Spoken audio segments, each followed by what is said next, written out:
Hello, everybody, and welcome back to the Off-Farm Income Podcast. Thank you very much for joining us here on our YouTube channel for episode number 806. Well, today I want to talk about when your culture or when your state or when your society, whatever it is, loses touch with your agricultural roots. I read an article today on our local NBC affiliates website. So I get my news from a couple different sources here locally, and I read an article that blew me away. It's something I never thought I would read living in the state of Idaho, and it just blew me away, and it really made me think of the timing on this was pretty incredible for me. Let me read this article to you really quick. So this is on KTVB7's website out here in Boise, Idaho. And the title of it is, "With Schools Closed, More Idaho Students Start Farm Jobs." All right, I am intrigued. I like to see agriculture in the news where I live. I mean, we are an agricultural state. So I clicked on the article, and it opens up, and there's a picture of, it's just a stock image of a tractor driving in a hop field, because we grow a lot of hops out here in this region of Idaho. And then here's the subheading: officials worry that students as young as 12 or 13 may start joining their families in the fields as childcare gets scarce and economic hardship increases. Okay, who are these officials that are worried that a 12 or 13-year-old is going to do work?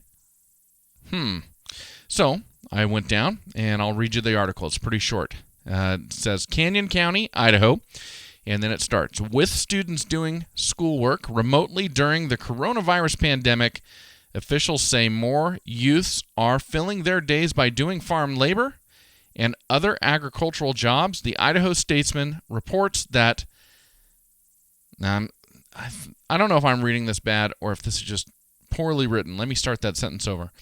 The Idaho Statesman reports that has some educators and farm worker advocates worried about the toll it could take on students' education and health. I think that's poorly written. I think what they meant to say is the Idaho Statesman is reporting, or has a report that has some educators and farm worker advocates worried about the toll it could take on students' education and health. All right, I'll finish this off. There's only two more sentences. Harold Neville, administrator for the Canyon Owyhee School Service Agency, estimates that 30 to 50% of his students are working, most in the hop fields. Officials worry that students as young as 12 or 13 may start joining their families in the fields as childcare gets scarce and economic hardship increases. All right. Now, I think what they're getting at, they don't say it, but I think what they're getting at, and just knowing the region, I think what they're getting at is migrant labor is what they're getting at here, is what I think. But let's just take it at face value. Why is it now a bad thing for a 12 or a 13-year-old to join their families doing labor in the fields, working in agriculture, if there's no school in session? Because, by the way, the Board of Education in the state of Idaho has already come out and said that we're not going to have any school for the rest of this school year. So we're going back in the fall, apparently, but we are done for the rest of the year. They made that announcement, I think, about 10 days ago, maybe 7 days ago. And was it premature? Maybe, maybe not. I don't know, but they already made that announcement. So if there's no school going on, and by the way, my daughter's school district, they don't have anything going on. They're not providing her any instruction at home except for a Zoom meeting here or there. So we're making up our own schoolwork for Hattie. I've got history texts I'm having her read. I have my animal science text I'm having her read and go through. I'm creating tests. We're doing PE, which is good for me because my shirts seem to keep shrinking. I don't know what's going on with that. But anyway, so we're making up our own curriculum for her at home because her school district's not providing her a thing. She's 13. Now, I don't know if it's the same over in this region, which is not too far from where I live, or not. But explain to me why a 12 or 13-year-old working out on a farm is a health concern for that 12 or that 13-year-old. Now, I'm making the assumption that OSHA guidelines are being followed, MSDS guidelines are being followed, and things are being done safe. And of course, occupational safety-wise, farming is a dangerous occupation. But you would expect somebody to put a 12 or a 13-year-old in an age-appropriate position, not, doing something where they're working on sophisticated and powerful machinery that could ultimately hurt them. You would expect that. So taking for granted that people are doing things the right way, why is this a health concern? And I got to thinking about this. My stepfather who just passed away, I talked about that on last Tuesday, a week ago today. My stepfather who just passed away, they moved out to California from Oklahoma in the late 1930s, the Dust Bowl, the Great Depression, all of that going on. Everything they owned on one truck, and I just know this story from my stepfather. So my step-grandfather, my step-grandmother, and their daughter, Tommy, in the cab of the truck, all the way from Oklahoma to the San Joaquin Valley of California, and then my stepdad and his older brother on a mattress on top of everything they owned in the back of this 1-ton truck, or this 2-ton truck. It wasn't a pickup. It was a larger farm type truck back in the 1930s. Coming out this whole way, sleeping on the side of the road at night, and then they get out here and they ultimately bought land. But I'm telling you what, this whole family, every summer, everybody was out in the orchards in Stanislaus County where I grew up. They were picking fruit. They were doing whatever work was able to be done after they milked cows on their own farm. After they got all those chores done, they were out. The whole family, mom, dad, the kids, picking fruit, doing whatever they could to make money, and they built a life. They built a great life. They are an American success story to come out of the Dust Bowl and to build the lives that they built. Now, I know that they were younger than 12 or 13 when this began. So my stepfather was born in 1934. So by the time he's out working in orchards, he's 9, 10, 11 years old. Now, he just passed away. He was 85. Where are the health concerns? Was it good for him? Absolutely. Of course it was. Now, am I saying that students should go out and be doing this type of labor in lieu of school? I'm not saying that at all, but we don't have school right now. I mean, the State Board of Education's made this decision. We have no school. So who are the people who are sitting here saying this is not a good education for students to go out and work? And who is saying that this is a health concern? What is the health concern? It's just crazy to me. Now, this got me thinking, and I just typed in a search for top industries in Idaho. Agriculture is actually it's not a number 4, but it's behind manufacturing. Okay, but then so that one is kind of legit. But then after that, it's behind healthcare as an industry and tourism as an industry. Well, healthcare and tourism, of course, tourism is its own special thing, and then healthcare is supporting everybody who lives here. And so agriculture, in terms of producing a product, producing a good, is our number 2 industry in the state of Idaho. And here's how this article starts. This is the very first sentence in this article. Agriculture is strong in Idaho, with the state supplying nearly 30% of all potatoes on the U.S. market, but other industries are growing rapidly too. Now, yeah, we've got a lot of potatoes. We've got a lot of crops in Idaho. Especially where I live in the Treasure Valley, we have a ton of seed crops. We've got a great climate for growing seed crops. So we have a ton of different crops here. We have a lot of cattle in the state. And I'm just sitting here going, Idaho's an agricultural state, and now kids that are 12 or 13, they're going out to do agricultural work, and we're saying it's bad for them. We did I talked about this on the show too. We did a big project here a few weeks back where we built new cattle corrals. We switched over from using sprinkler pipe to wheel lines. We had to pick up all that, and we had a family out here to work with us and to help us out. So there's a family that has worked for us before. We hired them to come out and help us with this project. It was a big, big day. So they're out here, and we bought lunch, and so we all took a lunch break, and we're all having lunch together and visiting. And we're talking, and it came to light that their two sons had worked as high schoolers detasseling corn. So they'd been detasseling corn. Now, when we grow corn seed out here, if you're not in an area where they grow corn seed, when you grow corn seed, they'll plant one bull row and then 4, they call them cow rows. I think it's 4 cow rows, and it goes like that. And then they will go through and they will detassel the cow rows at the right time. So you're cross-pollinating, so you're crossbreeding that corn, and you're creating that hybrid corn seed. And so they'll do that, and so they need a crew to go out and to detassel these corn plants. And it's hard work. Well, these two young men, they had done that, and they had worked their way up to being crew leaders. And they had started this as a young age. And they were for their age, very well spoken. They communicated very well. They had a great work ethic, and they were both graduated from high school at this point when we met them, and they were doing great. They were well on their way.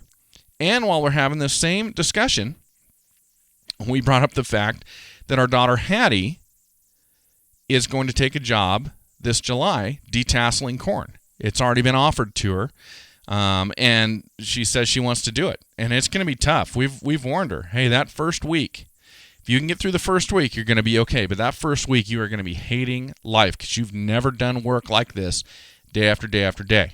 It's going to be hot, it's going to be hard, it's going to be dirty, and it's going to be long. And she's like, I want to go make that money. So our 13-year-old is going to go start detasseling corn this summer. Now, do you think I would let her go do that if I thought it was going to be, detrimental to her health? There is no way I would do that. Of course it's not going to be detrimental to her health. But I just can't believe that we live in flyover country. We're right on the western edge of flyover country here in Idaho. We're an agricultural state. And we've got somebody in local government saying this is bad for the health of kids. And so this morning, I'm out trapping gophers. So and you guys heard last week, I'm losing my touch trapping gophers. I'm getting some of it back. I'm getting back into the groove. Let's see, at this point, I've caught 17 gophers, which doesn't sound like a lot, but the way I've been getting my butt kicked by these gophers, I'm making progress on these suckers, but I got a ways to go out in our alfalfa field. But anyway, I've been out trapping gophers, and so this morning, and when I do this, I always listen to a podcast or I listen to a book or something like that on my iPhone. And so I'm out there this morning, and I'm down on my hands and my knees, and I'm digging in the dirt, and I'm opening up these gopher tunnels, and I'm putting traps in these gophers tunnels, and it's, my hands are just beat up. My skin gets real dry, and I'm shoving them down in these holes in this hard soil, and so my hands are just beat up, and I'm down there on my hands, my knees. Well, I'm listening to a book as I do this. So it's a book I've been listening to for a while. And I couldn't believe the irony of the fact that I was listening to this book, or I've been listening to this book, and I was listening to it this morning, and then I read this article about the ill health effects of 12 and 13-year-olds doing farm work today. The book I've been reading is titled, or listening to, I should say, is titled The Coddling of the American Mind. I recommend it to you. It's written by Greg, I'm going to butcher his last name, Greg Lukianoff, and Jonathan Haidt. And what drew my interest to this particular book was actually I heard about it in a podcast I was listening to. Somebody had brought it up. But as you may or may not remember, I had Adam Carolla on the show, and I was on his show I think it's been about 3 years ago now, maybe 2 years ago now. And he and Dennis Prager made a movie called No Safe Spaces. And this is all about all the protests that have been going on college campuses where they're shutting down presentations or speeches by people that they don't agree with. And so they did a movie based on this. Well, this is kind of what was the stimulus for this book by Lukianoff and Haidt, called The Coddling of the American Mind, was what was going on college campuses with people basically shouting over and protesting and creating security concerns to keep people from being able to speak and exercise free speech on publicly funded college campuses. So if you're an advocate for the First Amendment, this is a big problem. And so anyway, that's what got me interested in this book. So I've been listening to this book, and it's very, very interesting. The subheading to it, The Coddling of the American Mind, the subheading is how good intentions and bad ideas are setting up a generation for failure.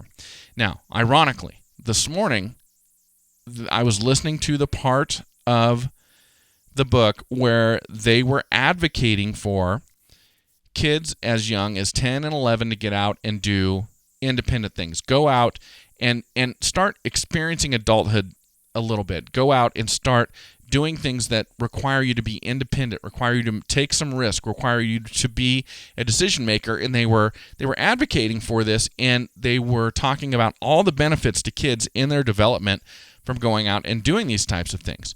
And as a former child abuse and missing children investigator, former police detective, of course, I've got a little bit of a jaded view. I've seen too much of the bad stuff.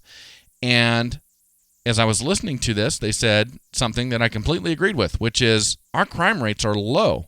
And I know they are because I started going down during my career as a police officer.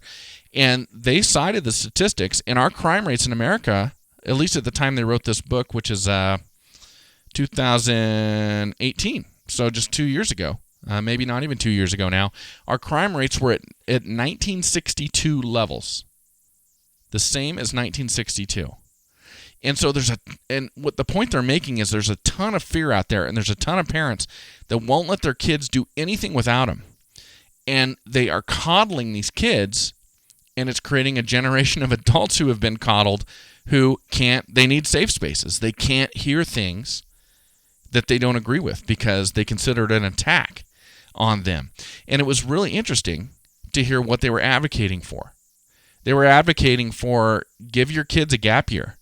Between high school graduation and their freshman year of college, give them a year to go do something, go explore, just work. Just give them a year to do that. Just put them to work, or have them go live with a relative somewhere and experience something new. Go out and be independent.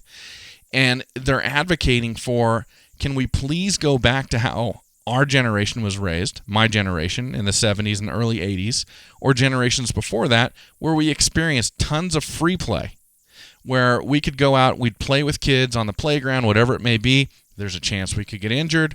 There's a chance we might get in a fight.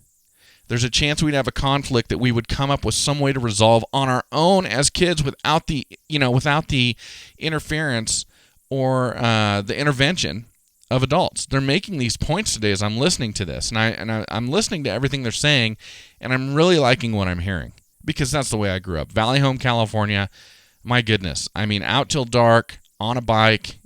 Who knows where we were? 5-10 miles away on our bike out on the country roads. But everybody knew everybody, and our parents just let us roam free. And you know how many tragedies and kidnappings and all this type of stuff we had? Zero. None of it. So I'm absolutely an advocate for that.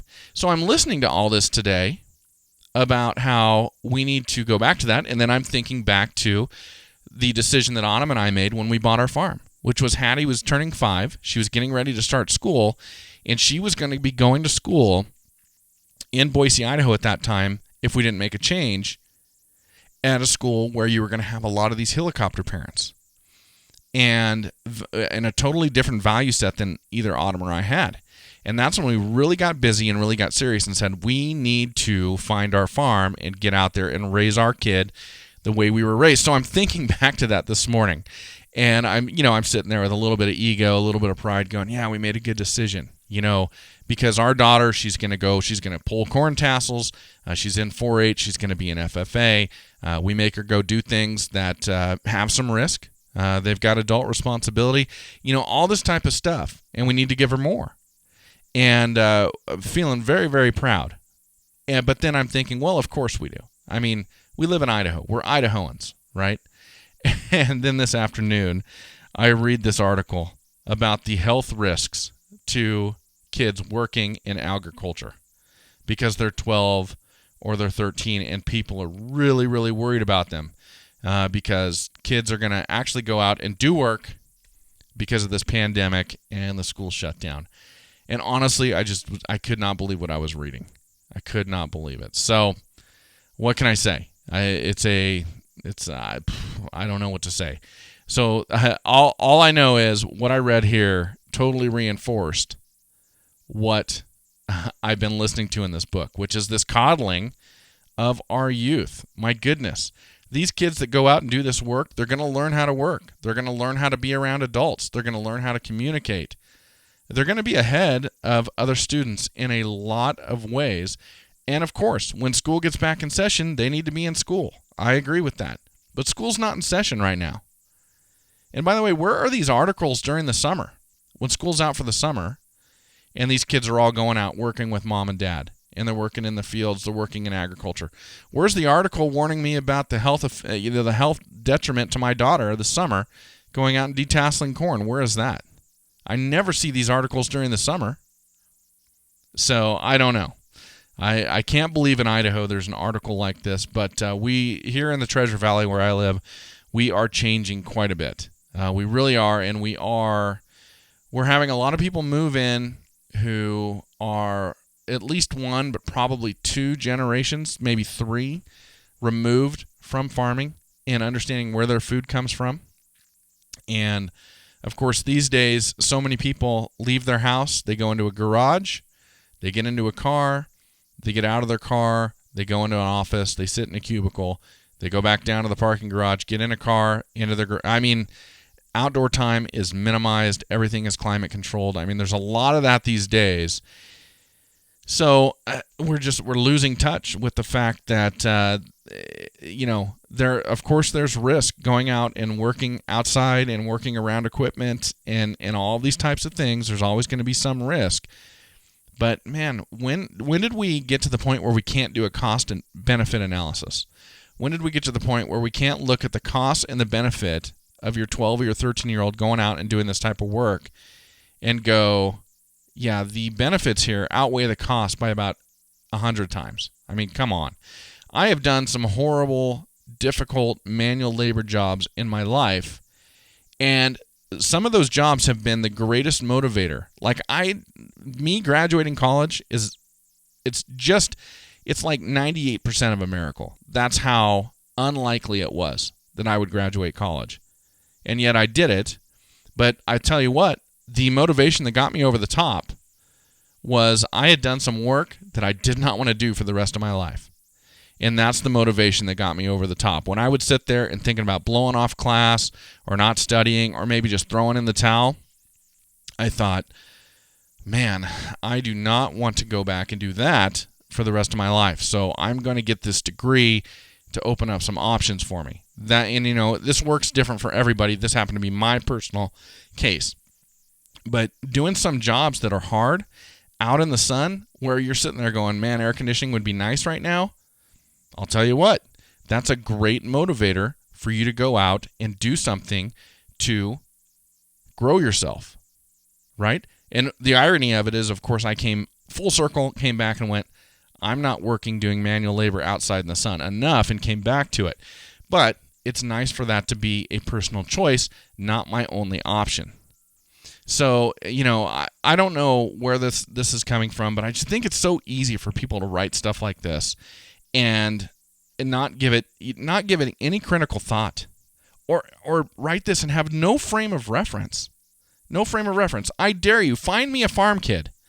Find me a farm kid who went out and worked on the farm when they were 12 or 13, who now looks back and goes, man, that crushed my education, and I'm unhealthy because of that. My goodness, has this author ever heard of the FFA? I just don't know. It boggles my mind, that we've got this person in local government in Idaho, especially in Canyon County, which is like one of our richest agricultural counties we have in this state with diversity of crops, just unbelievable. And then we've got a reporter in Idaho that would write this article, and then we've got an editor in Idaho that would print this article. It blows me away. So we're losing touch with ag. That is a sad statement. And, of course, we are plowing all the ag under in my area, and we're putting houses on top of all of it as we sprawl. So, I don't know. I guess it's a sign of the times. That is unfortunate. Okay. All right. So, one other topic. Oh, on the gophers. I'll tell you what. Not only am I down on my hands and knees and digging in the dirt, but I am making at least one skunk very, very fat out in that field, because I've got a skunk who's going and digging up the dead gophers in my traps and eating them, stealing my gophers, which is fine. Take the gophers, just don't take the traps. Actually took 2 of my traps today I've got to replace. But I'm digging out there, and of course the skunk was digging there before me as I'm trying to get my traps back out, and so it stinks like a skunk right where I'm digging. So yeah, it's a glamorous part of what I get to do, but that's okay. I will take it. But anyway, there's one fat skunk out there. He's going to be easy to find and to eliminate here soon, because he's going to be very, very, very fat from eating all these gophers. All right, just one other thought. You guys have heard the saying, and I, by the way, don't advocate for this. I don't like it when people run down agriculture and tell people don't do it. But this is kind of a funny saying, as long as you're saying it tongue-in-cheek. But you've all heard the saying, how do you make $1 million in farming? You start out with 2. If you haven't heard that, it's a classic, right? I'm feeling that way this week. So I told you about my irrigation pump last week. Well, it needs to be replaced, so I have to buy a new irrigation pump. You know what? This is on me. This one is on Matt. We've got cottonwoods. It's kind of a western tree, at least out here in the Intermountain and Rocky Mountain West. We've got a lot of cottonwoods and river bottoms, and we've got our share right here in our place. And when they let that cotton go, it's like it's snowing out here. It's not actual cotton, but they let those seeds go, and it looks like cotton floating in the air. And all the different air vents in my pump, my irrigation pump, were clogged with cotton from cottonwood trees. And ultimately, that killed my pump. So I made it through last irrigation season. I guess that's the silver lining. And I found out early this spring, it didn't happen to me in the middle of an irrigation, in the middle of July. So I guess that's a silver lining. But I'm replacing my pump, and that is expensive. And that is not a silver lining. But anyway, I wanted to give you an update on that. And like I said, I don't advocate for that negative standpoint on farming. I don't believe that at all. But I do, saying it tongue-in-cheek, I do think it is funny, that saying, how do you make $1 million in farming? You start off with 2. And I think this year I'm proving that concept. And by the way, I mean, I'm a small farm here. But there's nothing, I don't know. Now I get to, we're having a dry spring, so I get to complain about the weather this spring because I don't have any irrigation right now. I'm waiting on this pump, and I'm losing money. I'm spending a bunch on this pump this year, and so I get to have that complaint. I mean, I'm starting to feel legit. Like sitting around with my grandfather back when, in the 70s and the mid-80s. My goodness. And nothing was ever right back then, but never is. Well, everybody, that is what I've got for you this week. And as always, enjoy your journey to the ultimate lifestyle business, agriculture.